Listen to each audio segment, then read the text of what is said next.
السلام عليكم ورحمة الله وبركاته. تعالي أعلمك إزاي تعملي كاتشب في البيت وهيطلع معاكي بنفس الجودة والطعم واللون والريحة زي اللي بتشتريه من بره. طبعا هقولك كل تكاته وأسراره، بس قبل ما نبدأ الطريقة بتاعتنا تعالوا نصلوا على الحبيب المصطفى عليه أفضل الصلاة والسلام. معايا هنا كيلو من الطماطم، مغسولة طبعا. الطماطم هنا مستوية شوية عشان عندي في التلاجة من فترة، فبصراحة قلت ألحقها. طبعا انتي تقدري تستخدمي أي طماطم عندك في التلاجة، بس ما تكونش بايظة. وفي حلة على النار فيها مية بتغلي هننزل بكمية الطماطم بتاعتنا كلها، والهدف طبعا اللي احنا نسوي الطماطم فيها أو نسلقها فيها. هنسيبها زي ربع ساعة تستوي كده خلاص. بعد ما خلصت معانا اهي الطماطم استوت معانا، هنبدأ اللي احنا نصفيها ونسيبها تبرد شوية وهننزل بيها في الخلاط. طبعا يا بنات بعد ما نحط الكمية كلها في الخلاط عشان الخلاط يمشي معانا هننزل بربع فنجان من المية، ما نزودش مية خالص، يعني يا دوب حاجة كده تمشي الخلاط معانا. اهي نزلت بالمية بتاعتي، هبدأ بقى انعم العصير كويس جدا، يعني هضربه في الخلاط كذا مرة كويس جدا لحد ما ينعم معايا خالص. وهاجي طبعا عند اهم خطوة في عمل الكاتشب وهي التصفية.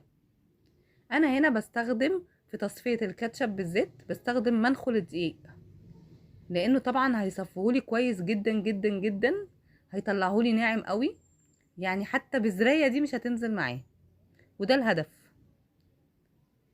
بصوا كده انا بعد ما خلصت الكمية كلها طلع معايا العصير بالمنظر ده.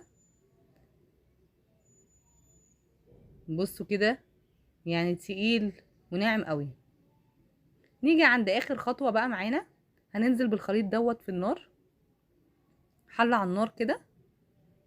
طبعا اساسي ملح وفلفل اسود، وهنقلب كويس. ركزوا معايا يا بنات، احنا هنعمل طريقة بره بالظبط بكل تكاتها وحركاتها، يعني بجد بجد يعني عمركم ما هتشتروا كاتشب من بره تاني. هنا هنزل بكوباية من السكر او فنجان صغير من السكر.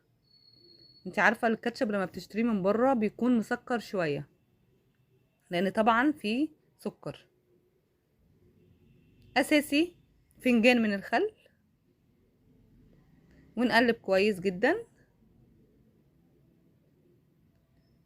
بعد كده يا بنات معلقة من الصلصة المعلبة، والله المعلقة دي اختياري، عندك صلصة حطي معلقة، ما عندكيش مش مشكلة خالص، انا عشان كان عندي فحطيتها.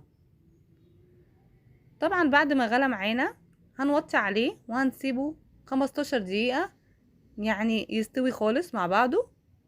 وبعد كده جبت ربع فنجان من المية دوبت فيه معلقة من النشا وهنزل فيها على الكاتشب. بصوا كده معايا هيبدأ يتقل معايا. بصوا بقى الخطوة النهائية دي انا دايما بصراحة بعملها في الكاتشب عشان اطلعها بنفس لون الكاتشب اللي بشتريه من بره، بزود عليها رشة بسيطة من لون الطعام الاحمر، ودي حسب ما انت عايزة برضو اختياري.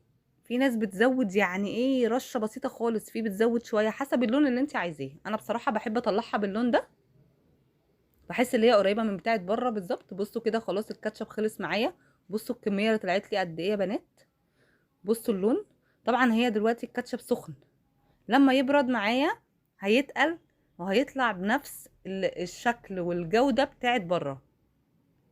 بصوا كده انا كان عندي علبة كاتشب قديمة عندي بحتفظ بيها من زمان، طبعا عشان بقالي فترة ما بشتريش كاتشب، خلاص بقيت بعمله فبعبي فيها بصراحة.